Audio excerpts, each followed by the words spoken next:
오늘 말씀의 제목은 한번 따라 하실까요? 그리스도 예수 안에서 우리가 가진 자유. 예수 그리스도 안에서 우리가 가지고 있는 자유. 이 자유에 대한 말씀을 함께 나누기를 원합니다. 오늘 본문이 갈라디아서 2장 1절로 2절이잖아요. 갈라디아서 교회, 제가 지난주 시간까지 갈라디아서 1장에 보면 갈라디아 교회는 어떤 교회인가? 이전까지는 구약의 율법에 맡겨서 계명을 지키고 율법을 지키고 행위를 의롭게 하고 이렇게 해서 하나님의 구원을 받는다라고 하는 구역적인 율법의 복음과 같은 행위의 복음과 같은 그 삶에서 벗어나서 이제 바울을 통하여 이제까지는 율법으로 구원을 받는 줄 알았으나 내가 예수를 만나 그 은혜를 받고 보니 예수님은 나를 율법으로 보지 아니하고 은혜로 봐서 나에게 자유를 주고 구원의 축복을 주고 믿음으로 구원을 얻는 이 복음의 은총을 선포하게 하셨다. 그래서 여러분 기억하십니까? 다른 복음은 없다. 한번 따라하세요. 다른 복음은 없다. 어디서 이렇게 해야 구원받는다, 저렇게 해야 구원받는다, 또 이런 조건을 가져야 구원받는다. 예수 그리스도 안에서는 그런 조건이 아닌 예수 그리스도를 믿음으로 말미암아, 믿음이란 뭘까요? 하나님의 하나님 되심, 예수 그리스도 위에 주님 되심, 성령님이 우리의 보혜사 되심, 다 같은 거지만 하나님이 하나님 되심, 그리고 우리가 그의 피조물이여 자녀된 이 관계를 통하여 어떻게 하나님의 축복을 우리에게 누리게 하시는 건, 이걸 믿음으로 내가 인정하는 거예요. 인정하는 거예요. 아니, 아버지와 아들이, 제가 이 당자비를 얘기했지만, 아들이 아버지에 들어올 때 아버지가 너 몇 가지 시험을 거쳐서, 테스트를 거쳐서 너 이런 것을 해서 라고 아버지가 합니까? 아닙니다. 정작 기다리고 있는 건 아들이 아버지에게 가는 것이 아니라 아버지가 아들을 기다리고 있잖아. 밤마다 문 열어놓고 나간 자식이 들어오기를 아버지가 기다리고 있잖아. 예수를 믿는 저와 여러분은 수고하고 무거운 짐진 자들아, 다 내게로 와라. 내가 너희를 뭐하게 하리라? 쉬게 하리라. 원래 우리는 쉼으로 지어진 존재야. 쉼이란 뭐냐? 하나님 안에서의 자유거든, 누림이거든.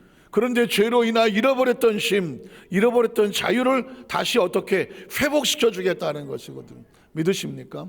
그래서 바울이 내가 하나님 앞에 이 은혜를 입고 나니까 내가 받은 은혜는 나를 부르신 하나님의 은혜구나. 그래서 하나님의 은혜에 대해서 거의 4번, 5번의 같은 제목으로 말씀을 드렸어요. 자, 구원은 하나님의 은혜로, 다른 복음은 없다. 그리고 우리를 불러주신 것은 하나님의 은혜로 불러주신 것이다. 자, 그렇다고 하면 이제 오늘 그 은혜 안에서 우리가 가진 자유는 무엇인가, 이걸 한번 살펴보는 것이죠. 갈라디아서 2장 1절에 보면 14년 후에 내가 바나바와 함께, 진짜 이게 바울이, 여기서 제일 중요한 건 포인트가 뭐냐면 12사도의 시대와 바울의 시대가 약간 달라요. 12사도는 예수님이 불렀어요. 3년 6개월 동안 가르쳤어요. 그리고 그들을 제자 삼으셨어요. 그리고 예수님께서 승천하시며 약속을 해주고 가셨어요. 그러나 바울은 그 이후의 사람이에요. 바울은 그 이후에 예수님이 복음을 전하고 사역하실 때 바울은 예수를 모르는 사람이에요. 오히려 나중에 들은 것은 예수의 복음을 전하던 12사도를 핍박하던 사람이에요. 그리고 제자들을, 그리고 그리스도인들을 잡아다가 옥에 가두던 사람이에요. 그러니까 이 바울은 예수를 만난 적이 없어요. 없는데 어디서 만나냐면 사도행전 9장에 다메섹 도상, 다마스커스라고 하는 그곳에서 예수를 만나고 나서 예수의 음성을 듣고, 그리고 성령을 체험하고 예수님이 주시는 그 은혜로 자기가 사명제를 가지고 출발을 했어. 문제는 뭐냐? 12사도는 예수님으로부터 복음을 받았어. 그래서 교육을 3년 6개월 동안 받았어. 그러나 바울이 알고 있는 것은 복음에 대해서 들은 적이 없어. 바울이 알고 있는 것은 오직 구약의 성경에 대한 전통, 그것에 대해서만 정확하게 알고 있을 뿐이에요. 바울의 고민은 뭐냐? 예수의 복음을 들은 적은 없어. 뭐 누가 이렇게 소문으로 들었겠지. 이렇게 가르치더라. 그러나 또 이 바울은 어디서 예수님을 통하여 구원의 은총에 대한 것을 자기가 따로 이렇게 배운 것도 없어. 다만 예수를 만나고 체험하고 구원받은 밖에 없어. 그래서 바울이 아라비아에 3년, 지난번에도 바울이 3년을 갔다고 말하고, 다른 제자들을 만나지 아니하고 사사로이 만나지 아니하고 이런 표현을 쓰는 것은, 자신이 지금 구원의 복음을 지금 전하려고 하는 것은 누가 나에게 전해준 것을, 그러니까 누가 그렇대 그래서 그것을 전달하는 것이 아니라 예수 그리스도로 말미암아 받은 계시로 내가 받은 복음이 이런 복음이다. 그 복음을 아라비아 광야에 가서 3년을 연구하고, 그리고 14년 동안 또 바울은 준비했던 것 같아요. 14년 동안 어디서 무엇을 했다라고 하는 기록은 없어요. 그렇지만 추정해 보건대 바울의 고민은, 나중에 바울의 복음을 보면 구약에 예언된 메시아가, 그가 누구다? 예수 그리스도다. 이거를 선포하는 게 누구냐? 바울이거든요. 그러니까 구약에 약속된 예수는, 메시아는, 그리스도는 나사렛 예수가 바로 언약에 응답한 메시아다. 이 복음을 전하는 게 누구냐면 바울인 거예요. 그래서 바울이 13년 지난 후에 바나바는 아시는 것처럼 바울을 제자들에게 천거했던 동역자, 바나바와 함께 디도는 바울의 제자, 함께 도왔던. 자, 디도를 데리고 다시 어디로 올라갔다? 예루살렘으로 올라갔다. 예루살렘에 누가 있느냐? 12사도가 있어요. 이 이야기는 드디어 바울이 마음을 작정을 하고, 내가 이제 구약을 연구하고 예수를 연구하여 완성된 메시아, 응답된 메시아, 예수의 믿음으로 구원받는 복음을 가지고 내가 지금 이 복음을 전하는 것이 예수님의 직접 가르침을 받은 12사도와 맞는지 안 맞는지, 만에 하나 이게 안 맞으면 바울이 이 복음을 전하는데 12사도가 저 바울 저거 예수님이 가르쳐준 복음 아니야? 라고 하면 바울이 뭐가 되겠어? 그러니까 적어도 12사도에게 인정은 받아야지. 저 바울이 전하는 예수의 복음이 예수님이 전한 복음과 전혀 틀리지 않고 맞는 것입니다. 12사도가 보증을 해줘야지. 그래서 사실은 아주 중요하게 예루살렘으로 올라가는 것입니다. 자, 두 번째 올라갔더니 그 다음 절에 계시를 따라 올라갔다. 여기서 이 바울은 항상 하나님의 인도하심, 자신의 계획과 목적이 아니라 하나님의 계시를 따라서 올라갔다. 그리고 거기서 뭐라고 말하냐면 내가 이방 가운데서 전파하는 복음. 제가 사도행전 얘기할 때 이런 얘기를 했죠. 사도행전이 총 28장, 사도행전은 총 28장인데 1장부터 12장까지는 유대인들용으로 베드로가 전파를 했고, 13장부터 28장은 이방인들을 위한 선교해서 이때 세워진 사람이 바울과 바나바를 따로 세워서 안디옥 교회에서 주의 성령이 안수를 받고 복음을 전파하러 갔습니다. 그래서 베드로는 그냥 쉽게 얘기하면 국내용 전도자, 그리고 바울은 해외용 선교사 같은 거예요. 그래서 바울은 이렇게 말하는 것입니다. 내가 이방 가운데서 전파하는 복음. 그러니까 바울은 유대인들의 복음은 베드로나 12사도에게 맡기고, 저 이방인들을 향한 것은 바울이 담당하는 거예요. 그래서 이방인에게 전파하는 복음, 예수를 믿음으로 구원받는 복음을 그들에게 제시했다. 그들이 누구냐? 12사도죠. 12사도에게 내가 이렇게 예수를 만나서 이런 복음을 이방인들에게 전합니다 라고 제시를 하되, 그 다음 절에 보면 유력한 자들에게 사사로이 한 것은 12제자들에게 가서, 거기서 유력하다고 하는 것은 당시 복음을 전하는 데 있어서 가장 강력한 인정을 누가 받겠어? 제자들이잖아요. 12제자들. 12제자들에게 사사로이 한 것은 내가 다름질하는 것이나 다름질하는 헛되지, 내가 열심히 복음을 위해서 열심히 노력하고 뛰고 애를 썼는데 나중에 가서 아주 12제자가 저거 바울의 복음은 저건 예수의 가르침과 달라 라고 말하면 헛고생을 한 거잖아요.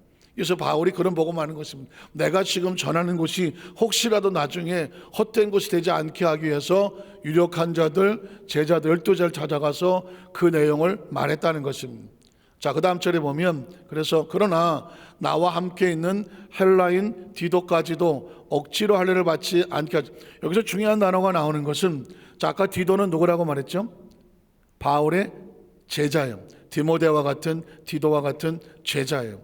근데 이 사람이 국적이 어디예요? 헬라 사람이. 헬라가 어디예요? 헬라는 그리스 사람이거든요. 다시 말해서 유대인이 아닌 거예요. 유대인이 아니에요. 여기서 아주 중요한 게 충돌을 하는데, 유대인들은 여전히 아직도 할례를 받아야 된다, 율법을 지켜야 된다, 무슨 전통과 제사 이런 걸 지켜야 하나님 앞에 가는 거다라고 하는 형식과 율법을 주장한 거예요. 그러나 바울은 무슨 소리냐? 예수 그리스도로 말미암아 이미 구약의 예언은 완성이 됐다. 예수님을 내가 만나보니 예수님은 오직 믿음으로 말미암아 구원을 얻는다 라고 말했습니다. 그러면 이제 이방인이 들어왔어. 예수님 안에 들어왔어. 크리스찬이 됐어. 과연 이 크리스찬은 구약에 있는 율법 할례나 이런 계명을 무시해도 되는 것이냐? 아니면 교회 안에 왔더라도 이거 할례도 행하고 율법도 지키고 제사도 지키고 그 유대교하고도 짬뽕을 해갖고 믿어야 되는 거냐? 이게 그 당시 교회의 문제인 거예요. 그 당시 교회의 문제예요. 그렇지만 바울은 말하는 것입니다. 비록 이방인인 헬라 디도를 억지로 할례 받지 않게 했다. 이 이야기는 뭐냐? 예수를 믿으러 이방인들이 교회 안에 들어왔을 때 굳이 유대교에서 주장하는 율법이라든가 형식이라든가 제사라든가 할례라든가 이런 것을 필요하지 않는다 라고 하는 바울의 선언과 같아요. 하지 아니하였으니, 그 다음 절에 보면 이는 가만히 들어온 거짓 형제들 때문이다. 그 당시에 보면 교회 안에 들어온 유대인들도 있었어요. 유대인들이 들어와서 있는데 유대인들이 뒤에서 수근수근 거리는 거예요. 아무리 예수를 믿고 구원받는다고 그래도 그거는 아니지. 반드시 할례를 받아야 돼. 유대인이라도 크리스천은 할례 받아야 돼. 그리고 하나님이 원하시는 그런 제사라든가 형식은 지켜야 돼. 이런 얘기를 하는 거거든요. 그래서 바울이 이 복음을 전할 때 가장 큰 힘든 걸림돌, 그 원수가 뭐냐? 걸림돌이 뭐냐? 바깥의 이방인들이 아니었어요. 교회 안에 들어와서 바울과 같이 예수를 믿는 척은 하지만 예수를 믿는 사람들에게 왜 믿음으로만 구원을 받냐? 행위가 똑바라야지. 아니 예수 믿는 것들이 다 저렇게밖에 못 살아? 아이고 하면서 쟤는 뭐가 어쩌고 쟤는 뭐가 어쩌고 예수 믿는 게 저 따위로 살고 저 따위로 말하고 아유 저 행동에 열매도 없고 이런 식으로 계속. 우리 유대인들을 봐. 우리는 계명도 잘 지키지, 형식도 잘 지키지, 할례 하라고 해서 할례도 하지, 하나님 말씀은 뭐든지 하지, 순종도 잘하지. 그러니까 예수만 믿는다고 구원받는 게 아니야. 이런 형식도 지켜야 돼. 계속 이런 얘기를 하니까 바울이 가서 믿음으로 구원을 받는다고 말하지만 자꾸 따라다니면서 저 바울의 복음은 가짜야. 저 바울 저 사람 얘기하는 예수는 저거만 믿었고 구원 못 받아. 계속 따라다니면서 바울을 공격했다는 것입니다. 그래서 바울이 이 시대도 마찬가지일 거예요. 여러분들이 이런 생각을 하죠. 예수를 믿는데 믿음으로 구원을 받냐? 아니면 아니다.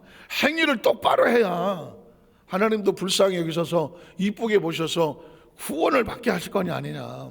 아마 우리 크리스천들도 지금 우리 여의도서 만삭교회 성도들도 그런 고민을 하신 분이 지금도 있을 수 있어요. 내가 크리스천인데 내가 내 행위가 완전하지가 않아. 내가 봐도 뭐 장로님도 계시지만 장로님도 있고 권사님 안수입사님들 있고 또 뭐 목사도 있고 전도사도 있고 다 있는데 크리스천인데 이게 남들은 나를 참 거룩하게 보고 그렇게 보지만 우리 스스로 생각해 보면 아직도 승질머리는 더럽고 가만히 보면 그냥 쉽게 삐지고 또 못마땅한 거 보면 일도 내고 그리고 뭔가 크리스천인데 크리스천답지 못한 내 속에 있는 모습을 보잖아요. 그런 모습을 보니까 남들 앞에서는 뭐 할렐루야 이러고 하는 것 같지만 늘 내가 자신을 바라보면 내가 이게 크리스찬이 이렇게 살면 안 되는데, 이게 옳은 건 아닌데, 제일 무서운 건 뭐냐면 또 나는 깨끗한 것 같은데 이게 저렇게 안 깨끗한 것들이 많아. 어떻게 모든 게 못마땅하게 보인다든가. 그래서 맨날 집사님은 왜 그래? 예수 믿는 사람이 이렇게 살아야지, 이렇게 살지. 뭐 옛날 말로 뭐 총을 빵빵빵빵 쏘면서 다 못마땅하게 여긴다든가. 이것도 무서운 거잖아요. 자, 나는 의로운데 저것들은 왜 이렇게 의롭지 못하냐 한다든가. 어쨌든 간에 이게 크리스찬인데 뭔가 자유하지가 않아. 내가 부족해서 자유하지 않고 나보다 좀 의롭지 못하는 것, 저런 것 때문에 내가 이제 그냥 예수를 믿으려도 힘들어 하면서 힘들어 하는 거. 이게 지금 고민일 수도 있잖아요. 과연 이 문제를 어떻게 할 것이냐. 이 문제는 갈라디아 교회도 있었고 초대교회도 있었고, 그리고 이 시대를 살아가면서 모든 교회 지금도 있고, 앞으로도 이 문제는 아마 교회 안에서 이 문제에 대한 정확한 인식이 없으면 많은 사람들이 힘들어할 수 있는 문제입니다. 자, 그런데 그런 문제가 있으니까 이 거짓 그런 복음을 가진 사람이 와갖고 쑤실 거 아닙니다. 마귀가 참서, 네가 장로냐? 네가 목사냐? 아유, 네가 전도사냐? 네가 권사야? 네가 집사야? 에이, 이게 쑥쑥 건드릴 수가 있잖아요. 근데 이게 어쩌다가 막 성령 충만하면 또 모르겠지만, 어쩔 때 내가 실수해서 넘어진 상태도 없어서 내가 정말 내가 이게 사명자가 맞나, 직분자가 맞나 스스로 무너질 때가 많이 있단 말이에요. 자, 그러면 가만히 들어왔어. 그들이 가만히 들어온 거서 그 다음에 보면 뭐라고 말할까요? 그리스도 예수 안에서 우리가 가진 뭐를, 자유를 엿본다고 하는 것은 그 자유를 엿보고 염탐하여 그 자유를 무너뜨리기 위해서, 무너뜨리고 우리를 뭘로 삼으려고 해? 종으로 삼으려고 해. 종은 딴 거 아닙니다. 걸리면 종이다. 걸리면. 야, 네가 그렇게 말하는데 네가 크리스찬이야? 너 지금 율법에 거쳐보니까 이런 계명도 똑바로 못 지키는데 크리스찬이야? 그럼 덜커덕 마음에 묻던 생각이 들어요. 글쎄, 내가 이거 못 지키는데 내가 봐도 내가 부족한데 그럼 난 크리스찬 아닌가? 그럼 난 아직도 정말 모질라는, 구원받지 못한 존재인가?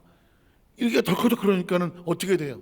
이 사람은 참수하고 저 사람은 참수하면 더 나가지도 못하고 주춤거리고 있는 그런 종이 되는 거거든요. 자유를 누리지 못하는 종으로 만들려고 하는 거예요. 종으로 삼고자 합니다. 그래서 그 다음 절에 보면 그들에게 우리가 한시도 복종하지 않은, 그들과 타협하지 아니하고 거짓 복음에 절대로 우리가 타협하지 아니었으니 이는 복음의 진리, 한번 따라 하실까요? 복음의 진리. 복음의 진리가 항상 너희 가운데 있게 하려 함이라. 이 이야기는 뭐냐면 예수 그리스도 안에서 있는 자유, 이 자유가 복음의 진리고, 이 복음의 진리는 그 어떤 사람이 정죄하고 참소한다고 할지라도 절대 우리가 놓칠 수 없는, 붙잡아야 될 우리 가슴에 있는 생명줄과 같다. 자, 그러면 믿음으로 구원을 받는가, 아니면 착하고 성실하게 살아야 구원을 받는가? 이 두 가지는 왜 공존을 하는가? 여기서 중요한 문제는 뭐냐? 순서 때문에 그래요. 첫 번째는 복음의 구원, 복음의 은총이야. 복음의 은총은 예수를 믿음으로 구원을 받아요. 그리고 나서 그 결과적으로 우리의 삶이 거룩하게 승화되며, 옛날에 10번 승질 내던 거 5번으로 줄고, 5번 하던 거 3번으로 줄고, 내가 10번 딴짓 하던 것 5번으로 줄고, 내가 내 마음대로 그냥 뛰어나드는 거 10번에서 5번으로 줄고, 또 23년도가 됐으니까 또 한 3번으로 줄고 하면서 점점 거룩한 모습으로 성장하고 성숙하고 성화되어 나가는 거예요. 그 모습을 갖추는 것이 이게 크리스찬의 삶의 질서인 거예요. 그러니까 너 거룩하지 못한데 너 왜 그런데 네가 크리스찬이라고 해? 네가 왜 그런 사명을 했을 때 담대하게 외칠 것은 뭐냐?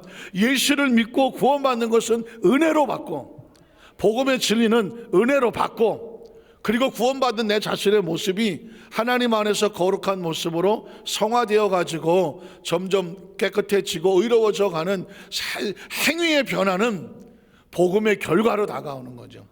그래서 혹시라도 지금 아직은 좀 부족하고 모자라고 여전히 넘어지고 할지라도 구원받으니 확실만은 절대로 변하지 않는다.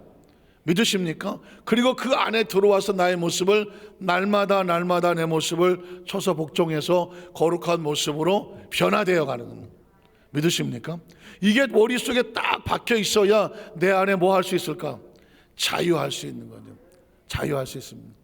자, 제가 아까 서두에 말씀을 드리기를 이미 고치를 뚫고 나왔어.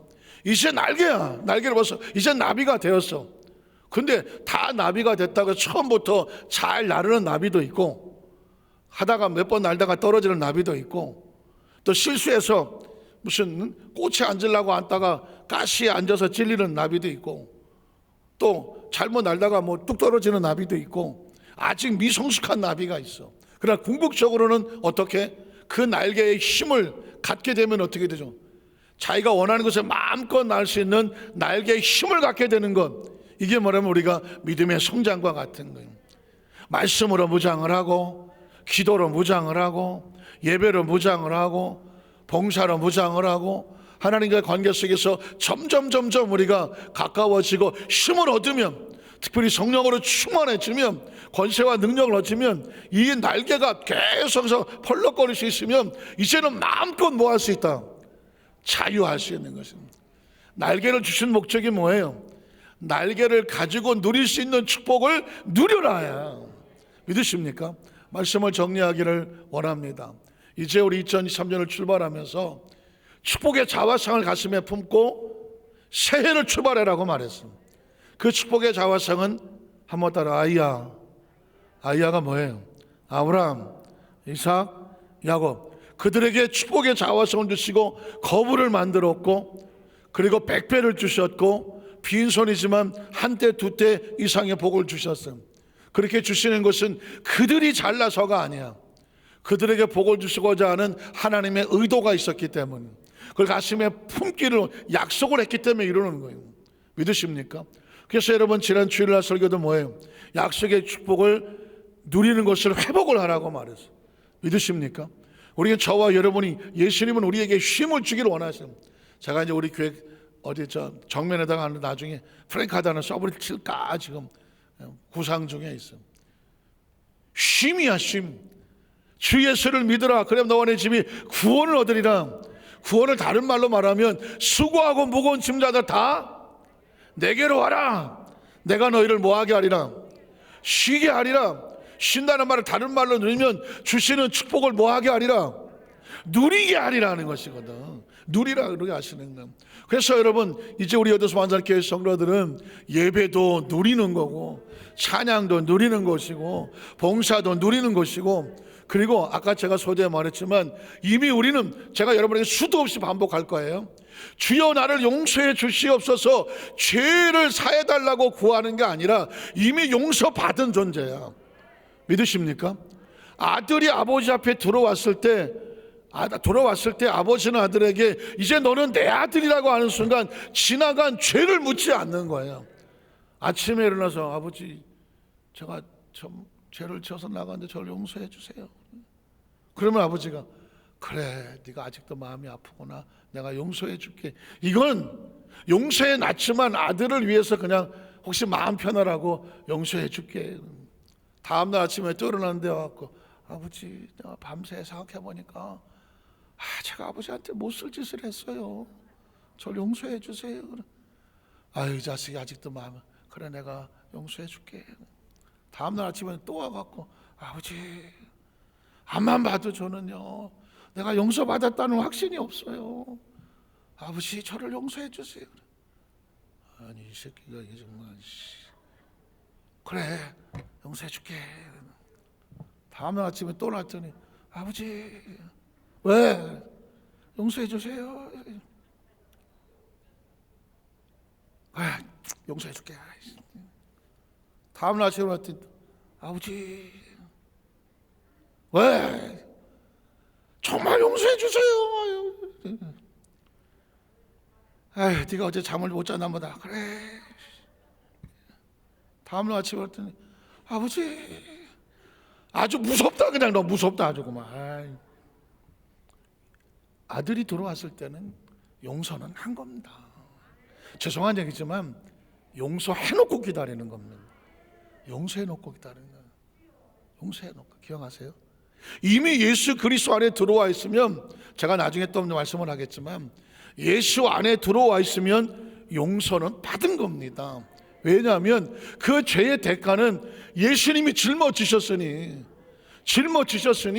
죄는 예수님이 짊어지셨으니 너희는 그 안에서 뭐 해라? 자유하라는 거거든요. 그 자유를 누릴 수 있어야 되는 거고.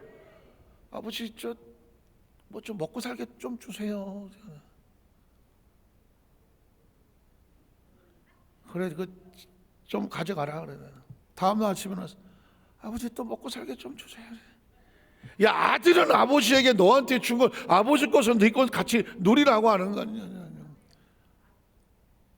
하나님께서 주신 축복은 주세요가 아니라 이제는 이미 아들로서 아버지 집에 들어왔으니까 아버지에게 주신 것을 우리가 같이 누리는 거예요.